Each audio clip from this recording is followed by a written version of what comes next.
తెనుగోళ్ళు ఇచ్చిన శిల్పక పండ్లు తేనె మామిడి పండ్లు తీయంగా తిందామె తీరొక్క పండ్లు చిలక నేరేడి పండ్లు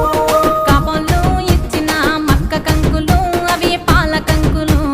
కాల్చుకొని తిందాము కందికాయలు పచ్చి పల్లికాయలు గుజారి గుజారి మామిళ్ళ కిందో నల్ల మామిళ్ళ కింద కుసుమరోళ్ళేసిన కుందన బొమ్మ అది కుందన బొమ్మ